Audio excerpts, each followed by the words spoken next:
My name is Emily, and this is the story of how I loved someone with everything I had, how he walked away when I needed him the most, how I almost ended my life, and how a man I barely knew stepped in and saved both me and my daughter. I met Ryan when I was 19.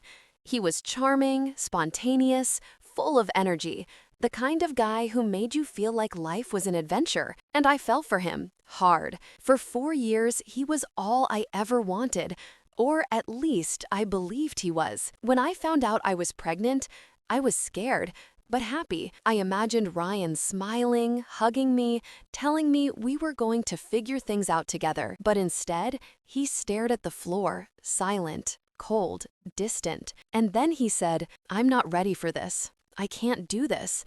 Not with you." Grabbed a bag, walked out the door, and didn't look back. Just like that, the man I loved disappeared. I sat on the floor, holding the pregnancy test, crying so hard I couldn't breathe. I wasn't just heartbroken, I was terrified. Alone, pregnant, and abandoned. I tried to stay strong. I worked double shifts. I tried to smile through doctor appointments. I tried to believe I could do this alone, but the nights were the worst. I cried until my pillow was soaked. My hands shook constantly. I kept asking myself, why wasn't I enough for him? Why wasn't my baby enough? The depression got so heavy that breathing felt painful. One night, I decided I couldn't do it anymore. I walked to the bridge near my apartment, thinking, maybe the world didn't need me. But just before I stepped closer, I heard someone yell, "Hey, wait!" I turned around, and a man was running toward me. His name was Daniel. He didn't touch me. He didn't panic. He just said, "Please, don't do this. Talk to me. I'm here." And for the first time in so long, I broke. I cried like a child, and he gently held my arms so I wouldn't fall. He stayed with me for an hour, sitting on the cold ground, listening, comforting, protecting. He told me, "Your life matters. Your baby matters. You are worth staying for." And those words, they pulled me back from the edge. After that night, Daniel checked on me every single day. He brought me food, drove me to appointments, fixed things around my apartment, and never once made me feel like a burden. He didn't flirt. He didn't act like a hero. He didn't expect anything. He just showed up.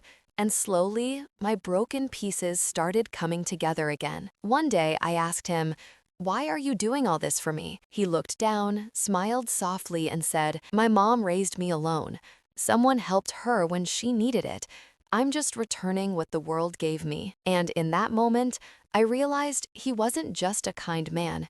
He was a good man. When my daughter Lily was born, Daniel was the first person to hold her after me. His hands trembled like she was the most precious thing he had ever seen. He whispered, "Hey, little one, you're safe." And I knew I wasn't doing this alone anymore. A few months later, Daniel finally said something that changed everything. He said, "I know you've been hurt. I know trust is hard, but if you ever want someone who will love you and your daughter forever, I'd like to be that person." I cried, not from pain this time, but from something I hadn't felt in a long time: hope. We got married in a small park with Lily throwing flower petals in the air while Daniel held her on his hip. She calls him Daddy, and he beams every single time. Ryan never came back. He never even tried, and for the first time, I'm grateful he didn't. Today, Lily is 3.